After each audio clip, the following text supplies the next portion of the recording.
അസ്സലാമു അലൈക്കും വറഹ്മത്തുള്ളാഹി വബറകാതുഹു.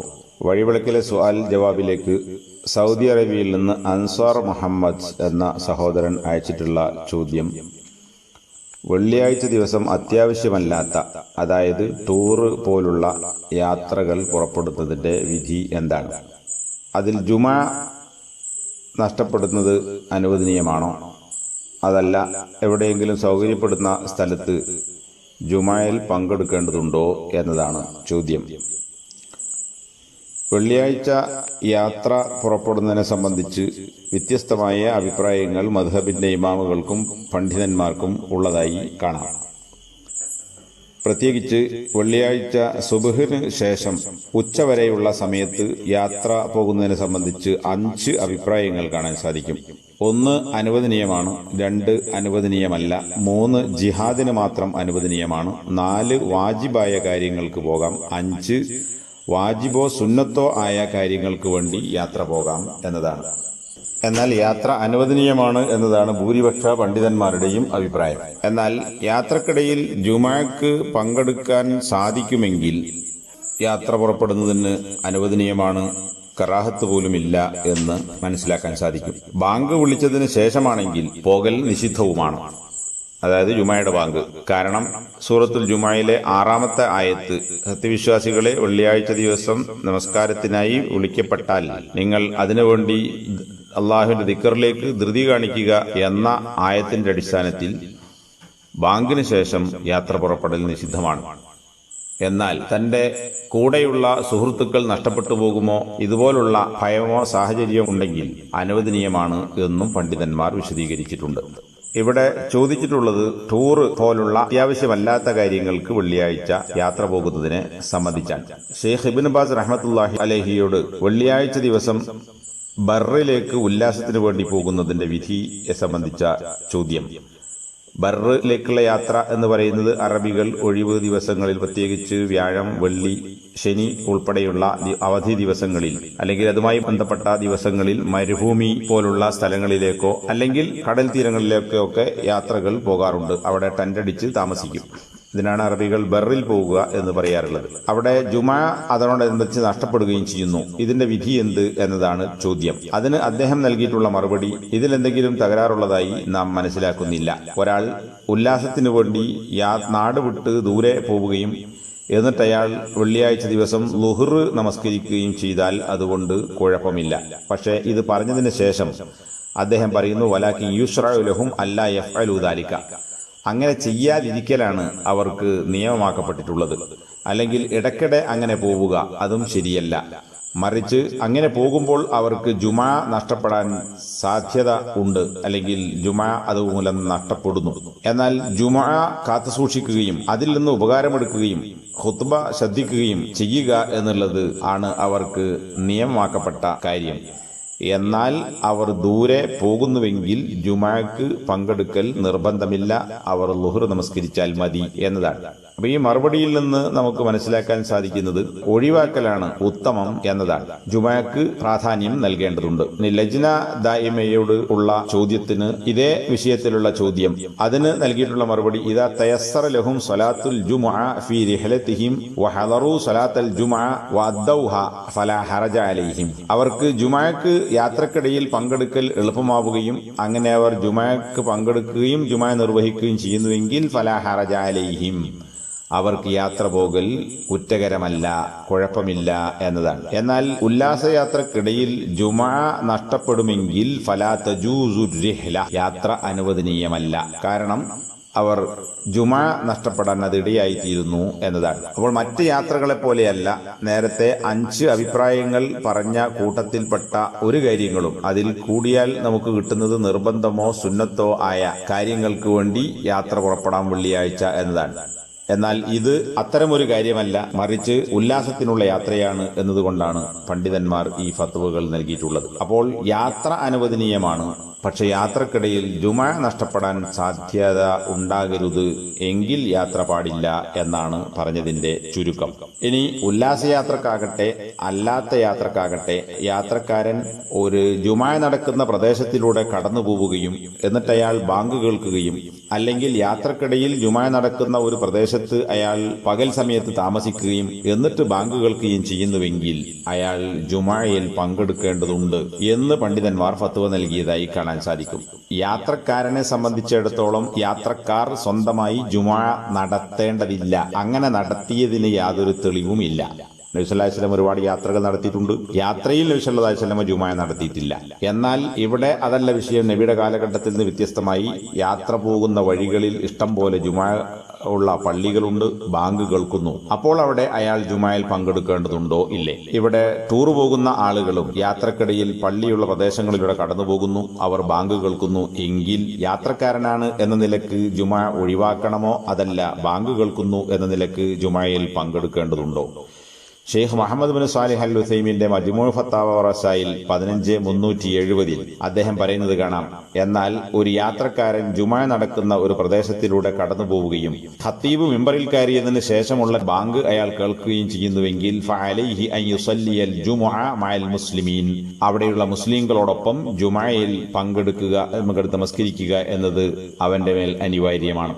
മജ്മൂ ഫത്താവ തന്നെ 16/16 കാണാം. ഒരാൾ യാത്രക്കിടയിൽ യാദൃച്ഛികമായി ഒരു പ്രദേശത്ത് അയാൾ ഇറങ്ങുകയും എന്നിട്ട് അയാളുടെ യാത്ര തുടരുന്നതുവരെ, ആവർത്തിക്കുന്നതുവരെ, പകലിന്റെ അവസാനം വരെ അവിടെ താമസിക്കാൻ അവർ ഉദ്ദേശിക്കുകയും ചെയ്യുന്നുവെങ്കിൽ വജബ അലൈക അൻ തുസല്ലിയ മഅൽ മുസ്ലിമീൻ, അവിടെ ബാങ്ക് കേൾക്കുമെങ്കിൽ അയാൾ മുസ്ലിങ്ങളോടൊപ്പം ജുമായിൽ പങ്കെടുക്കൽ വജബ അലൈക, നിന്റെ മേൽ നിർബന്ധമാണ്. ഇതിന് തെളിവായി അദ്ദേഹം പറയുന്നത് സൂറത്തുൽ ജുമുഅയിലെ നേരത്തെ പറഞ്ഞ 6ാമത്തെ ആയത്താണ്. എന്നിട്ട് അദ്ദേഹം പറയുന്നു വൽ മുസാഫിറു മിനൽ മുഅ്മിനീന ഫയശ്മുലുഹു അൽ ഖിതാബ്, ഈ യാത്രക്കാരനും ഈ ആയത്തിൽ പറഞ്ഞിട്ടുള്ള യാ അയ്യുഹല്ലദീന ആമനു, വിശ്വസിച്ചവരെ എന്ന് പറഞ്ഞ സംബോധന ചെയ്ത കൂട്ടത്തിൽ യാത്രക്കാരനും ഉൾപ്പെടുന്നു. അതുകൊണ്ട് തന്നെ ഈ സംബോധന അവനു കൂടിയാണ്. അതുകൊണ്ട് ബാങ്ക് കേൾക്കുമെങ്കിൽ അവൻ ജുമായിൽ പങ്കെടുക്കൽ അനിവാര്യമാണ് എന്നതാണ്. അദ്ദേഹത്തിന്റെ ലിഖാഉൽ ബാബിൽ മഫ്തൂഹ് എന്ന പ്രോഗ്രാമിലെ 149/27 അദ്ദേഹം പറയുന്നു, ഒരാൾ യാത്ര പോവുകയും എന്നിട്ട് അയാൾ ബാങ്ക് കേൾക്കുകയും ചെയ്യുന്നില്ല എങ്കിൽ അയാൾക്ക് ജുമാ നിർബന്ധമില്ല. എന്നാൽ ഒരു പ്രദേശത്തിന്റെ അടുത്തുകൂടെയാണ് അവർ പോകുന്നത്, അവിടെ ബാങ്ക് വിളിക്കുന്നു, ബാങ്ക് അവർ കേൾക്കുന്നു. ബാങ്ക് കേൾക്കുക എന്ന് പറയുന്നത് ലൗഡ് സ്പീക്കറിലല്ല, അല്ലാത്ത നിലക്കുള്ള ബാങ്ക് അവർ കേൾക്കുകയും ചെയ്യുന്നുവെങ്കിൽ ഫഇന്നഹു യൽസമുഹും, ആ കേൾക്കുന്ന ബാങ്കിന് ഉത്തരം നൽകി ജുമായിൽ പങ്കെടുക്കൽ അനിവാര്യമാണ്. ഇങ്ങനെ 3 ഫത്വകൾ ഷെയ്ഖ് ഉസൈമീന്റെ തന്നെ നാം ഇവിടെ വായിക്കുകയുണ്ടായി. ഇതിൽ നിന്നെല്ലാം നമുക്ക് മനസ്സിലാക്കുന്നത് ബാങ്ക് കേൾക്കുന്നുവെങ്കിൽ അയാൾക്ക്, അല്ലെങ്കിൽ ഒരു നാട്ടിലൂടെ നടന്നു പോകുന്നു, അവിടെ ജുമാ നടക്കുന്ന പള്ളികളുണ്ട്, എന്നിട്ട് ബാങ്ക് കേൾക്കുന്നുവെങ്കിൽ അവർ ജുമായിൽ പങ്കെടുക്കൽ അനിവാര്യമാണ്. കാരണം ഖുർആനിന്റെ ഈ കൽപ്പനയിൽ യാത്രക്കാരനും ഉൾപ്പെടുന്നു. കാരണം അവൻ ബാങ്ക് കേട്ടിട്ടുണ്ട്, അതുകൊണ്ട് അതിന് ഉത്തരം നൽകേണ്ടതുണ്ട്. മാത്രമല്ല അദ്ദേഹം ഉപയോഗിച്ചിട്ടുള്ള വാക്ക് നിർബന്ധമാണ് എന്നതാണ്.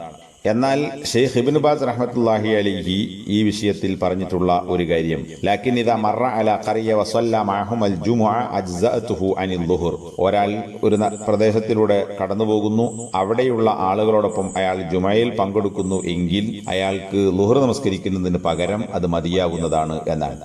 അപ്പൊ അങ്ങനെ പങ്കെടുക്കാം എന്ന് ഇബ്നു ബാസ് പറയുമ്പോൾ ബാങ്ക് കേട്ടത് കൊണ്ട് അവൻ അതിൽ പങ്കെടുക്കൽ അനിവാര്യമാണ് എന്നാണ് ഷെയ്ഖ് ഉസൈമീൻ റഹ്മത്തുള്ളാഹി അലൈഹി ആവർത്തിച്ച് പറഞ്ഞിട്ടുള്ളത്. അതാണ് കൂടുതൽ ശരിയായി തോന്നുന്നതും. ഇനി ജുമുഅ മാത്രമല്ല, വെള്ളിയാഴ്ച ദിവസങ്ങളിലും അതേപോലെ യാത്രകളിലും മറ്റ് നമസ്കാരങ്ങളുമുണ്ടല്ലോ. ആ നമസ്കാരങ്ങളിൽ ജമാഅത്തിന് അയാൾ പങ്കെടുക്കേണ്ടതുണ്ടോ, അതല്ലെങ്കിൽ ജമാഅത്തായി നമസ്കരിക്കേണ്ടതുണ്ടോ യാത്രക്കാർ ഒരുമിച്ച്? നബി സല്ലല്ലാഹു അലൈഹി വസല്ലം കാലഘട്ടത്തിൽ നേരത്തെ സൂചിപ്പിച്ചതുപോലെ പോകുന്ന വഴികളിൽ പള്ളികളില്ല, അങ്ങനെയുള്ള പ്രദേശങ്ങളിലൂടെ നടന്നു പോകുന്നത്. എന്നാൽ ഇന്ന് യാത്ര ചെയ്യുന്ന പ്രദേശങ്ങളിൽ പള്ളികളുണ്ട്, ബാങ്ക് കേൾക്കുന്നു, അയാൾക്ക് നമസ്കരിക്കാൻ സൗകര്യമുണ്ട് എങ്കിൽ യാത്രക്കാർ ജമാഅത്തിൽ പങ്കെടുക്കേണ്ടതുണ്ടോ എന്നതുകൂടി പരിശോധിച്ചാൽ അത് വേണം എന്നാണ് ഫത്വകളിൽ നിന്ന് മനസ്സിലാക്കാൻ സാധിക്കുന്നത്. ചിലപ്പോൾ ചില ആളുകൾ നാട് വിട്ടു പോവുകയും പള്ളിക്കടുത്ത് താമസിക്കുകയും ബാങ്ക് കേൾക്കുകയും ചെയ്യുന്നു, എന്നാൽ പള്ളിയിൽ പോകാതെ ഞാൻ യാത്രക്കാരനാണ് എന്ന് പറഞ്ഞ് റൂമിൽ ഇരിക്കാറുണ്ട്. ചില പണ്ഡിതന്മാരായ ആളുകളെ പോലും അങ്ങനെ കാണാൻ സാധിച്ചിട്ടുണ്ട്. ഷെയ്ഖ് ഉസൈമീൻ റഹ്മത്തുള്ളാഹി അലൈഹിയുടെ ഫത്വ 15/19 ഫയജിബു അലൽ മുസ്ലിമിൽ ആഖിലി ദക്കരിൽ ബാലിഗ് അൻ യശ്ഹദ സ്വലാത്തൽ ജമാഅ സവാഉൻ കാന ദാലിക ഫിസ് സഫർ ഔ അം ഫിൽ ഹളർ. മുസ്ലിമായ ബുദ്ധിയുള്ള പുരുഷനായ പ്രായപൂർത്തിയെത്തിയ ആളെ സംബന്ധിച്ചിടത്തോളം ജമാഅത്ത് നമസ്കാരത്തിൽ പങ്കെടുക്കൽ അനിവാര്യമാണ്. അത് യാത്രയിലാണെങ്കിലും നാട്ടിലാണെങ്കിലും ശരി എന്ന് അദ്ദേഹം വിശദീകരിച്ചിട്ടുണ്ട്. അദ്ദേഹത്തിന്റെ മറ്റൊരു ഫത്വയിൽ 15/360 അല്ലാഹു സുബ്ഹാനഹു വ തആല ശത്രുക്കളെ അഭിമുഖീകരിക്കുന്ന ഘട്ടത്തിൽ പോലും ജമാഅത്ത് നമസ്കാരം നിർബന്ധമാക്കിയിട്ടുണ്ട്. നബി സല്ലല്ലാഹു അലൈഹി വസല്ലമ ശത്രുക്കളുമായി യുദ്ധം ചെയ്തത് മദീനക്ക് പുറത്ത് യാത്ര ചെയ്തുകൊണ്ടാണ് എന്നതിൽ നിന്ന് യാത്ര എന്നത് ജമാഅത്ത് നമസ്കാരത്തിന്റെ അനിവാര്യതയെ ഇല്ലാതാക്കുന്നില്ല എന്ന് മനസ്സിലാക്കാൻ സാധിക്കും. കാരണം നബി സല്ലല്ലാഹു അലൈഹി വസല്ലമ യാത്രയിലായിരുന്നു, മാത്രമല്ല യുദ്ധത്തിലുമായിരുന്നു. എന്നിട്ട് പോലും ജമാഅത്തായി ശത്രുക്കളുമായി അഭിമുഖീകരിക്കുന്ന ഘട്ടത്തിൽ പോലും നമസ്കരിക്കാൻ അല്ലാഹു സുബ്ഹാനഹു വ തആല കൽപ്പിച്ചിട്ടുണ്ട്. ഫഫി ഹാലിൽ അംനി വൽ ഇസ്തിഖറാർ മിൻ ബാബിൻ ഔലാ. അതുകൊണ്ട് തന്നെ ഒരാൾ നാട്ടിലും അതുപോലെ തന്നെ സുഖമായി നിർഭയമായി നിൽക്കുന്ന ഘട്ടത്തിൽ ജമാഅത്തിൽ പങ്കെടുക്കൽ അതിനേക്കാൾ അനിവാര്യമായ കാര്യമാണല്ലോ എന്ന് അദ്ദേഹം സൂചിപ്പിച്ചിട്ടുണ്ട്. പറഞ്ഞതിന്റെ ചുരുക്കം, യാത്രക്കാരന് ജമാഅത്ത് നഷ്ടപ്പെടുത്താൻ അനുവാദമില്ല. ബാങ്ക് കേൾക്കുന്നുവെങ്കിൽ അവൻ പള്ളിയിൽ പോകണം. ഇനി ബാങ്ക് കേൾക്കാത്ത സ്ഥലമാണെങ്കിൽ ജമാഅത്തായി നമസ്കരിക്കണം. കാരണം നബി സല്ലല്ലാഹു അലൈഹി വസല്ലം യുദ്ധക്കളത്തിൽ അവിടെ പള്ളിയില്ല, യാത്രക്കാരനാണ്, യുദ്ധത്തിലാണ്. എന്നിട്ട് പോലും ജമാഅത്തായി നമസ്കരിക്കാൻ അല്ലാഹു സുബ്ഹാനഹു വ തആല ഖുർആനിലൂടെ കൽപ്പിച്ചിട്ടുണ്ട്. അദ്ദേഹത്തിന്റെ മജ്മൂ ഫത്താവ വ റസായിൽ 19/148 മുകളിൽ പറഞ്ഞ സലാത്തുൽ ഖൗഫ്, യുദ്ധത്തിലുള്ള ജമാഅത്തായി നമസ്കരിക്കാനുള്ള കൽപ്പന സംബന്ധിച്ച ആയത്ത് വിശദീകരിച്ചുകൊണ്ട് അദ്ദേഹം പറയുന്നത്, ഈ പറഞ്ഞ ആയത്തിന്റെ അടിസ്ഥാനത്തിൽ ഒരു യാത്രക്കാരൻ അവന്റെ നാട്ടിലല്ലാതെ മറ്റൊരു നാട്ടിലൂടെ അവൻ യാത്ര ചെയ്യുന്നുവെങ്കിൽ വജബ അലൈഹി അൻ യഹ്ളുറൽ ജമാഅ ഫിൽ മസ്ജിദി ഇദാ സമിഅ നിദാ. അവൻ ബാങ്ക് കേൾക്കുന്നുവെങ്കിൽ പള്ളിയിൽ ജമാഅത്തിന് ഹാജരാകൽ അവന്റെ മേൽ നിർബന്ധമാണ്. കാരണം അദ്ദേഹം പറഞ്ഞിട്ടുള്ളത്, ജമാഅത്ത് നമസ്കാരത്തിൽ പങ്കെടുക്കൽ അനിവാര്യമാണ് ബാങ്ക് കേട്ടവൻ അല്ലെങ്കിൽ ഇഖാമത്ത് കേട്ടവൻ എന്ന പൊതു തെളിവിന്റെ അടിസ്ഥാനത്തിൽ അങ്ങനെയാണ് മനസ്സിലാക്കേണ്ടത് എന്ന് അദ്ദേഹം വിശദീകരിച്ചിട്ടുണ്ട്.